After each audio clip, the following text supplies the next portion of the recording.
श्री परमात्मने नमः। श्री वाल्मीकि रामायण उत्तरकांड 77वां सर्ग। महर्षि अगस्त्य का एक स्वर्गीय पुरुष के 100 भक्षण का प्रसंग सुनाना। अगस्त्य जी कहते हैं, श्री राम, प्राचीन काल के त्रेता युग की बात है। एक बहुत ही विस्तृत वन था जो चारों ओर से 100 योजन तक फैला हुआ था, परंतु उस वन में न तो कोई पशु था और न पक्षी। सौम्य, उस निर्जन वन में उत्तम तपस्या करने के लिए घूम घूम कर उपयुक्त स्थान का पता लगाने के निमित्त मैं वहां गया। उस वन का स्वरूप कितना सुखदायी था, यह बताने में मैं असमर्थ हूँ। सुखद स्वादिष्ट फल मूल तथा अनेक रूप रंग के वृक्ष उसकी शोभा बढ़ा रहे थे। उस वन के मध्य भाग में एक सरोवर था जिसकी लंबाई चौड़ाई 1-1 योजन की थी। उसमें हंस और कारंडव आदि जल पक्षी फैले हुए थे और चक्रवाकों के जोड़े शोभायमान थे। उसमें कमल और उत्पल छा रहे थे। सेवार का कहीं नाम भी नहीं था। वह परम उत्तम सरोवर अत्यंत आश्चर्यमय सा जान पड़ता था। उसका जल पीने में अत्यंत सुखद एवं स्वादिष्ट था। उसमें कीचड़ नहीं था। वह सर्वथा निर्मल था। उसे कोई पार नहीं कर सकता था। उसके भीतर सुंदर पक्षी कलरव कर रहे थे। उस सरोवर के पास ही एक विशाल, अद्भुत एवं अत्यंत पवित्र पुराना आश्रम था, जिसमें एक भी तपस्वी नहीं था।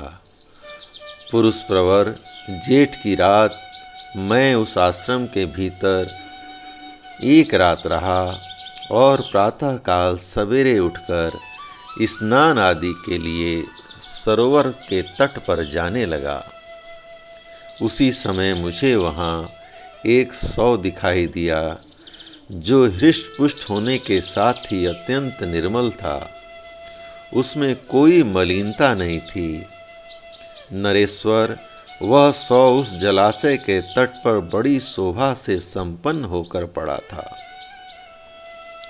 रघुनंदन, मैं उस 100 के विषय में यह सोचता हुआ कि यह क्या है, वहां 2 घड़ी तक उस तालाब के किनारे बैठा रहा। 2 घड़ी बीतते ही मैंने वहां एक दिव्य, अद्भुत, अत्यंत उत्तम, हंस युक्त और मन के समान वेगशाली विमान उतरता देखा। रघुनंदन, उस विमान पर एक स्वर्गवासी देवता बैठे थे, जो अत्यंत रूपवान थे। वीर, वहां उनकी सेवा में सहस्त्रों अप्सराएं बैठी थीं, जो दिव्य आभूषणों से विभूषित थीं। उनमें से कुछ मनोहर गीत गा रही थीं, दूसरी मृदंग, वीणा और पणव आदि बाजे बजा रही थीं।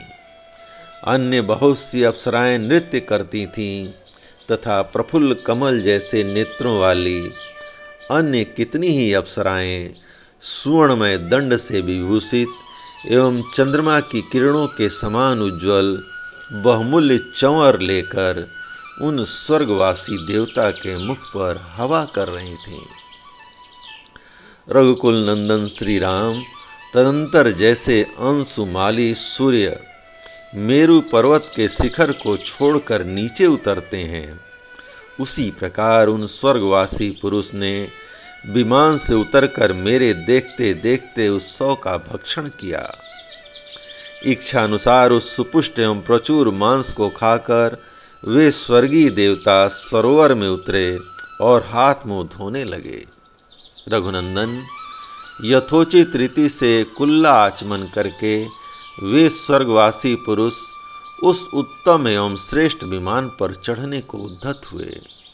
पुरुषोत्तम, उन देवतुल्य पुरुष को विमान पर चढ़ते देख मैंने उनसे पूछा, सौम्य, देवोपम पुरुष आप कौन हैं और किस लिए ऐसा घृणित आहार ग्रहण करते हैं, यह बताने का कष्ट करें। देवतुल्य तेजस्वी पुरुष ऐसा दिव्य स्वरूप और ऐसा घृणित आहार किसका हो सकता है। सौम्य, आप में ये दोनों आश्चर्यजनक बातें हैं, अतः मैं इसका यथार्थ रहस्य सुनना चाहता हूँ, क्योंकि मैं इस शव को आपके योग्य आहार नहीं मानता हूँ। नरेश्वर, जब कौतूहल बस मैंने मधुर वाणी में उन स्वर्गीय पुरुष से इस प्रकार पूछा, तब मेरी बातें सुनकर उन्होंने यह सब कुछ मेरे सामने बताया। जय राम जी की। इस प्रकार श्री वाल्मीकि निर्मित आर्ष रामायण आदि काव्य के उत्तरकांड का 77वां सर्ग प्रभु श्री राम की कृपा से पूर्ण हुआ। जय राम जी की।